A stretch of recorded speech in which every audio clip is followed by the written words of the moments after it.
Hey YouTube family. So I wanted to come on here and just give you guys like a brief update on where I've been, why I've been missing in action, and why I had to stop YouTube for a while. It's been a really long time and I am a little bit under the weather, so I do apologize if my voice sounds scary or like a horse. But okay, so I guess for starters, I just want to say thank you guys for everyone that supported our YouTube channel. And thank you for following our journey and my family's journey. And thank you for being here and watching this video. And even caring why I've been gone. So with that being said, I'm just going to get right into why I've been gone the last 7 months and what's been going on. So about 7 months ago, I was having some medical issues, and I was diagnosed with Hyperemesis Gravidarum, and it's a severe medical pregnancy condition that affects less than 1% of pregnant women, and it also can have very devastating effects on your life, financial, mental, most importantly, your health and the health of your baby. So if you didn't know, I am pregnant, and surprise! This would be my third time having hyperemesis, but this was by far probably my worst fight for my life. And the fight's not over. So I guess I would want to explain a little bit more about what it is, because a lot of people are like, hyper what? So Hyperemesis Gravidarum is the name of the condition. You may have heard Kate Middleton, the princess, had it. Also, currently, Amy Schumer, the comedian, is suffering from it. You can follow her journey on her Instagram, and she explains a little bit about it and how she canceled all her shows and things like that. It isn't talked about a lot, so awareness is definitely important. That's why I wanted to make this video and be transparent and let my people know that do follow our journey and watch our channel, where I've been, why I've been gone, and what's going on with me. So I'm sorry if I get emotional. It's been a long 7 months, and it's just been a lot. So in about 6 weeks, I started getting extremely ill, and it was very, like, to the point I couldn't even get out of bed ill. That's when I kind of thought I was pregnant, so I took a pregnancy test and it was positive, so I went and did the blood test, and they told me that my HCG levels were really high and that I was pregnant. So this came on in about 6 weeks. Normally my HD doesn't come on until about 16 weeks, so that was new for me. And it came on like, it hit me like a train, and I'm sorry if my shirt is dirty, I've been painting today. It hit me like a train. So with that being said, like, I was extremely ill right away, couldn't eat, couldn't do anything, literally just throwing up 50 to 60 times a day, to the point I was dehydrated, my electrolytes were low, my iron, just all of my vitamins that I needed for this baby were extremely low.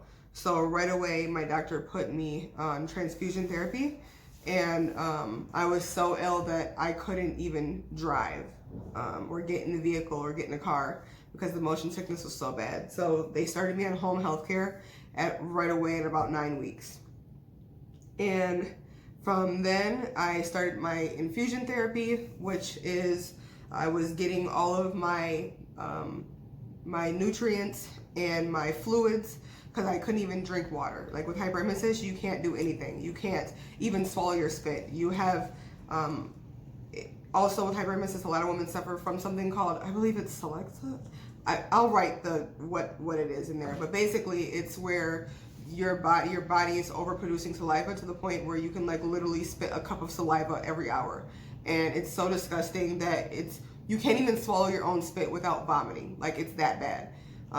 You can't even hold down water. I mean, anything. People are always like, oh, you know, is it morning sickness? No, it's not morning sickness. Morning sickness, you don't lose 10% up to 10% of your body weight. Like, I don't know if you guys can tell, I've lost 37 pounds. Not a good thing when you're pregnant. I'm 29 weeks pregnant.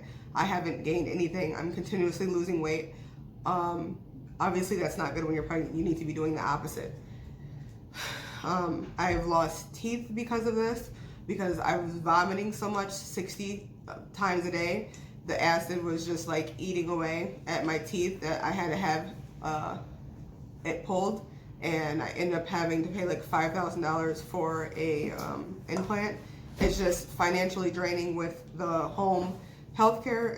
Was charging us $3,000 every 2 weeks for boxes that were getting delivered every Tuesday. And in my boxes would come all my medication. I've done so far probably over 600 injections, and my injections were, they look like this.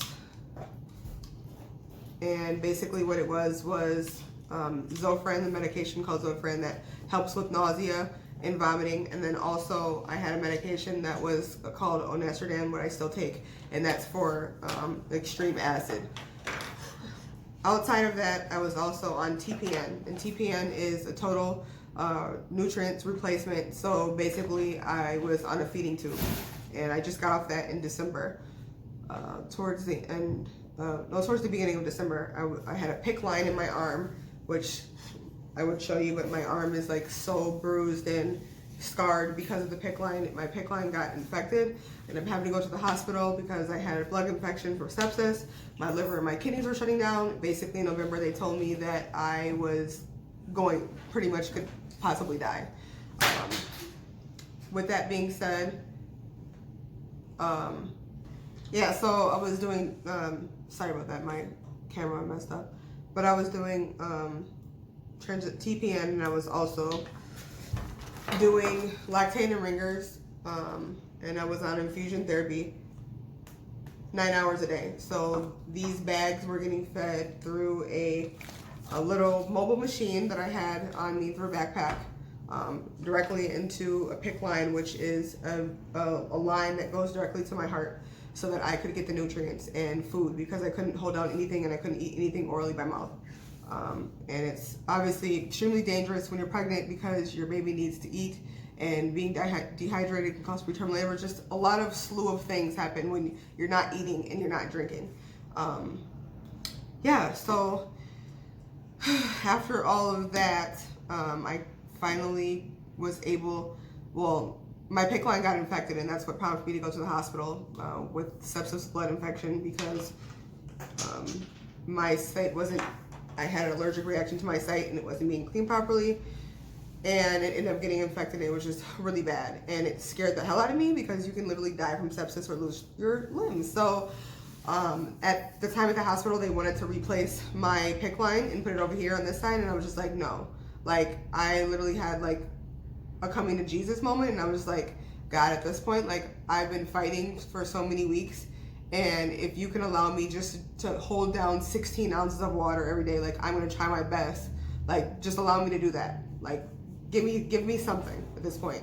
And literally, I'm not even joking you, the day after I left the hospital was the first time I was able to drink 6 ounces of water and stay down. So I was like, okay. And then a couple days after that, I gradually, my vomiting was like getting less. So I would go from vomiting 55 to 60 times a day to now it was like 25 times a day. And I know that sounds absolutely crazy, but when you're vomiting so much that my esophagus is torn, I was throwing up blood.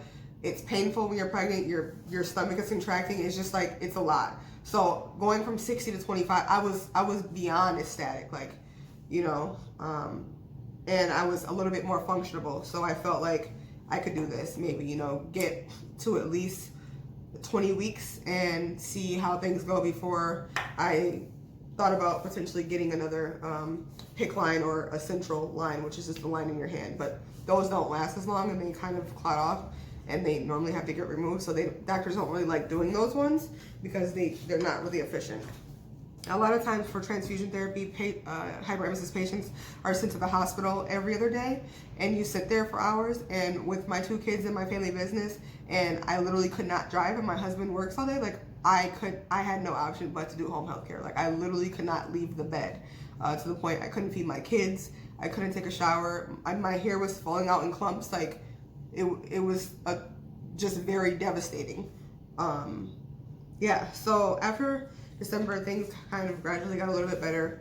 I'm 29 weeks now, and I still every day throw up, and I would compare it to similar to like, it's crazy because now I have an appetite, so I'm always starving, like always hungry. But if I eat something, it's only gonna stay in me for like an hour and a half, and then I'm gonna throw it up. So it's really gross. And my best friend is my throw bucket. I don't go anywhere without that. And it's really difficult because I'm still not really I'm not gaining any weight. When it's kind of like someone that has bulimia, not saying hyperemesis is like bulimia, but I'm saying what I'm dealing with now, the portion of the HE I'm dealing with now is I have an appetite, I'm able to eat, but I throw the food up. So my body is only consuming 30 to 50% of those calories that I'm eating. And when you're pregnant, like you need to be eating to be able to sustain that life that you're growing inside of you. And it's just really a struggle. So I don't go out in public. I don't do a lot of things because I have really bad food aversion. So if I smell certain things, like I'm gonna get nauseous. I still have no energy. I was actually in a wheelchair for 4 months. I could not walk. I can't stand for more than 5 minutes. My blood pressure was like 70/60 when I was standing just at the doctor's office waiting to check in. I mean, it's really dangerous. So a lot of times I stay home. I'm still not driving because I don't trust myself. I don't want to be responsible for somebody else's family and or my own. So yeah, it's just hyperemesis is, I mean, I have a friend that told me that she had it, and she's also battled cancer, and she felt that having hyperemesis was worse than cancer. It's very devastating, and not only devastating, it's also mentally devastating because a lot of times you don't really have anyone to talk to because people don't really understand what you're going through, and you get the comments like, oh, you know, try ginger or try drinking Pedialyte. It's like, no, like you literally can't eat fucking anything, and anything you put in your mouth is going to come up. I don't care if it's a cough drop, it's going to come up. And it's exhausting with people's comments. Like, I understand they mean well, but ginger and biscuits and crackers don't work for people with hyperemesis. We're literally dying. Like, your body is literally starving itself. Yeah. If I can't even eat ice, what makes you think I can eat a cracker? It's just frustrating. Like, nobody wants to be losing 5 to 10 pounds a week. Nobody wants to lose teeth. Nobody wants to have dark circles under their eyes. Nobody wants their hair to come out in clumps because you're nutrient deficient. Nobody wants their liver and kidneys to start failing. Like, those are serious things. And I know they even say a statistic is 1 in 4 don't make it through hyperemesis. And what that means is hyperemesis can be fatal, mostly for the fetus, but because of the complications from hyperemesis, but also because women choose to terminate because it's that unbearable. Could you imagine trying for years? I spoke to a woman that had been trying to get pregnant for over 8 years and finally got pregnant through IVF and got hyperemesis and decided to terminate. Do you know how devastating that is to make that type of decision because you literally are dying? I couldn't imagine. So there was days that I literally felt like I wanted to die. Like, I was just like, God, please take me. Like, I can't take this anymore. There was days that I felt like I was 2 seconds away from calling Planned Parenthood and being like, help me. Like, I can't do this anymore. My youngest son was scared of me. He wouldn't come near me. He would see me throw up blood, and he just thought I was just like disgusting. And it was just really hard to deal with when you're watching everybody else around you kind of just felt like watching me die. Yeah, I'm getting towards the end of this, and I'm ready to be done. I'm tired. Mentally tired, and I'm physically tired, and I'm emotionally tired. And like I said, I've done over 600 injections. I've taken over 1,500 pills. I have did over hundreds of hours of infusion therapy, sitting on a machine for 9 to 12 hours a day. It's a lot. It's life altering. Financially, I've spent probably close to $30,000 in those last 7 months just trying to live. Hyperemesis literally was taking my smile away. Literally, physically taking my smile away. Like, people don't understand when I say that. They think, oh, that's vain. Like, no, when you're losing your teeth, like, that's fucking devastating. That's one of the first things people do when they see you is your smile. And I just felt like, why me? Like, I've done this 3 times already. Like, why? And I know people are probably thinking, like, why the fuck would you do it again? It's like, I've always dreamed just to be a mom and to have a big family. And hyperemesis is not a guarantee that you'll get it. So you're literally playing Russian roulette. And I don't know. Your love for your children is more than anything. And at the end, you get this beautiful baby. Well, fingers crossed and God willing, you get this beautiful baby, and then it's just like you forget all the struggles that you went through. I don't know. And yeah, so I'm gonna be putting clips in because I was trying to like call myself vlogging or like recording parts of my battle with it when I was in the thick of the battle. I have like videos of like my sons helping me at 1 o'clock in the morning with injections, my husband learning how to do injections, me just basically being a mess. And I'm sorry, there will be vomit. I'm showing you the raw and the real. I look a mess. This battle is ugly. I don't want to glorify it. I want to show you the true authentic struggle of what women with hyperemesis go through. Nothing is pretty about this journey. It is a battle for your life.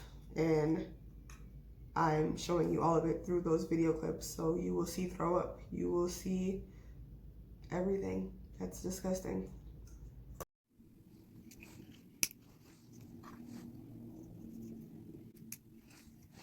All right, let me put some back to the fridge. Thank you. There's nothing in here. There's one. It's probably like 1 ml. Still take it to the fridge. Yeah, put it in. I can't see light, so put it back in the box. Thanks.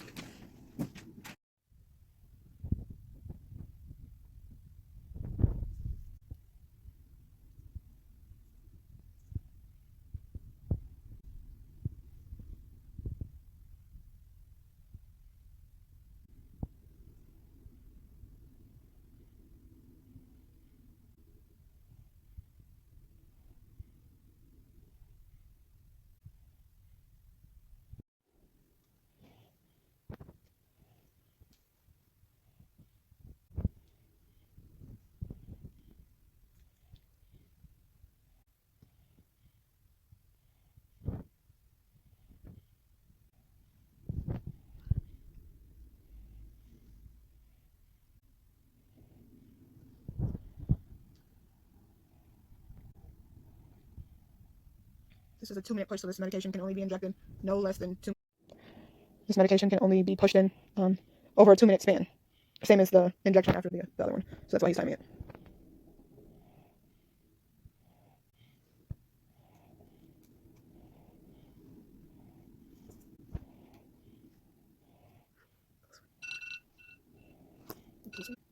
Okay, so this one is not too much, right? How This one? Good catch. Thank you, thank you. I want to evenly throw stuff at me. Alright, this is the next 2-minute injection.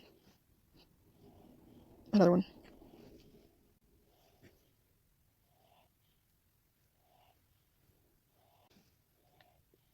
You got 2 left, and then I can lay down. Yes.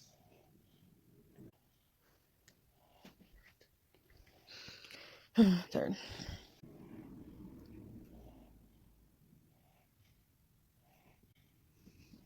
Breathe snoring like a fucking bear. Jesus Christ. Shrek, get out of my swamp. He seems. And we made it to the finish line. The last one is the blood thinner, so I don't get a blood clot. And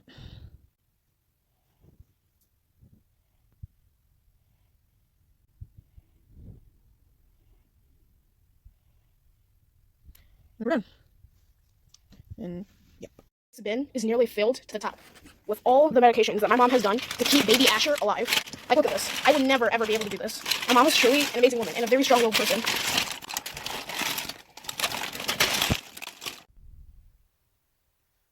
open my eyes and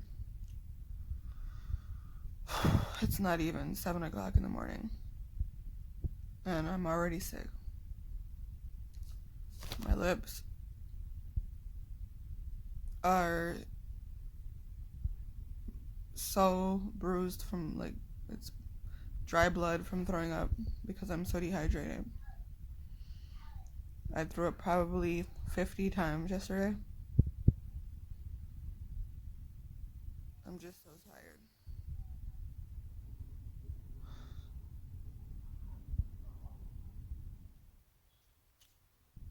Today is day 4 without food, and I'm probably gonna have to go to the hospital in a few hours for a transfusion, and I'll be there approximately 8 to 12 hours, depending on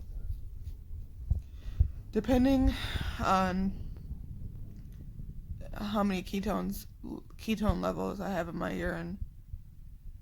Ketone, they basically check to see when you have hyperemesis, your body is you're basically going through severe starvation and dehydration, except for you're pregnant. And ketones help to measure what level of dehydration you're at. 3-4 plus is normally 3 bags of fluids, and I'll be there overnight. I'm guessing I'm probably a 2 plus, which probably put me at a bag and a half. I try not to let myself get to a level 4 dehydration, but I'm just so weak that I can't even get to the hospital or drive myself, and I've got the kids here, and I don't have anybody to watch them. So, unfortunately, I can't leave and go to the hospital right now.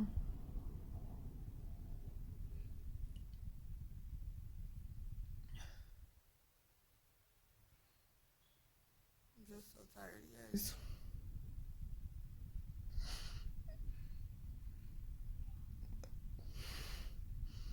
I'm supposed to be happy right now. And honestly, like, I'm so close to wanting to give up. This has been worse than my other 2 children. And I just feel angry at myself for expecting it to be different this time. And I'm just starting to come to the realization that this will probably be my last child. I'm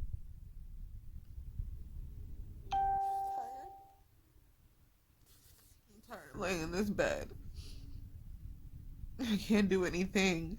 Yesterday, I even didn't have school, so he stayed with me, and I didn't get up one time. I didn't urinate at all yesterday except for 6 p.m. because I'm so dehydrated. And then he found an old box of crackers in my room because he was hungry and I couldn't get up to feed him. And when Avery finally got home at 6, he was like, "I'm so hungry, Daddy," and I just felt so bad. Like, I can't even take care of my 4-year-old.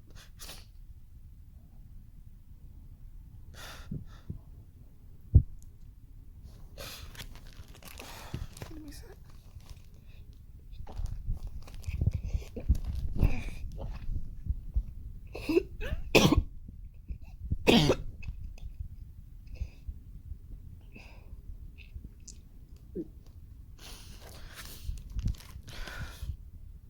The problem with throwing up with hyperemesis is that your body already doesn't have any nutrients, so you're throwing up. When you are throwing up, you're throwing up pure bile, which is the foulest, sourest, most acidic stomach acid. Pretty much can rot your teeth, and it just burns your throat so bad. Like, my throat hurts so bad. It's so raw. And not only that, but your stomach is constantly cramping because you're dry heaving, because you're throwing up with nothing in your stomach. I haven't eaten in 4 days. I have nothing in me. I've only drinking maybe a fourth of a cup of water this last 4 days.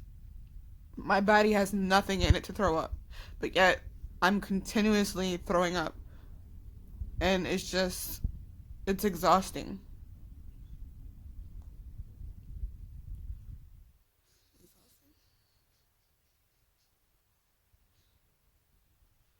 I'll check in a bit, guys. I'm so dizzy I can't even hold my head up.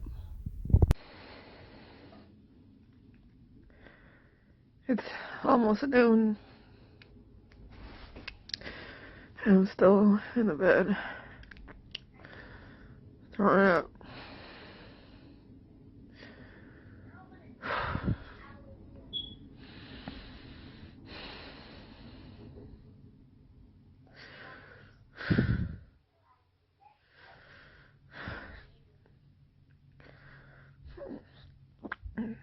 So tired.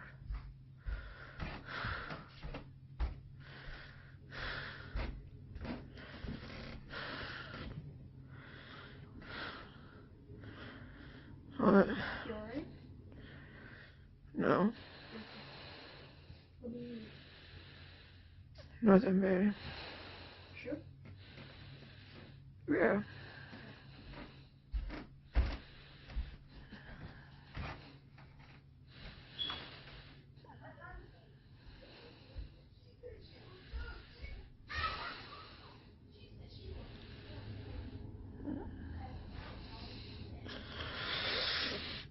This is fucking ridiculous.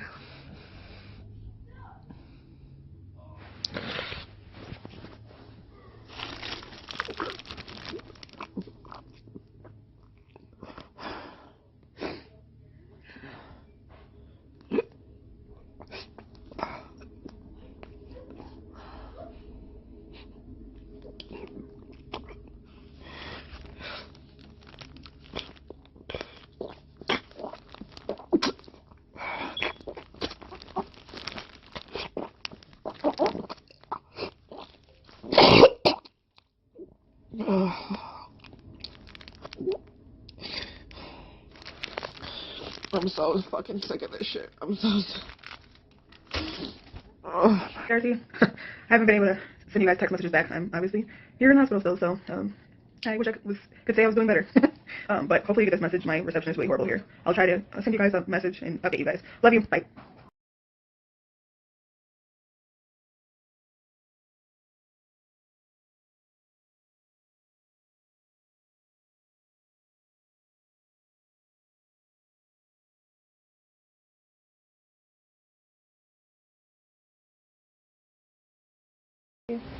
I say, I'm gonna protect you. You gonna protect me? Yeah. I'm just... Thank you. I just don't feel well, baby. I'm just tired of laying here. Laying here. With that being said, I'm back for now. I still have HD. It's more manageable. So yeah, actually after I tape this, I'm going to tape an unboxing video to show you guys some couponing tricks and what I've been doing while I was laid up in the bed and some things that I've been stockpiling for the baby. So thank you for watching. Thank you for tuning in. Please educate yourself. Again, that's Hyperemesis Gravidarum. If you know somebody that has it, pray for them, be there for them, support them. Oh God, support them. Make sure you let them know that you're there for them. And don't ginger and cracker them, okay? Don't do that unless you want to get the death look. Yeah, and I say a lot, so I'm sorry. But yeah, I will be back with more videos, hopefully, and I will be a little bit more active. And I will show you the journey on our beautiful baby coming into this world. All right. Peace and love, guys.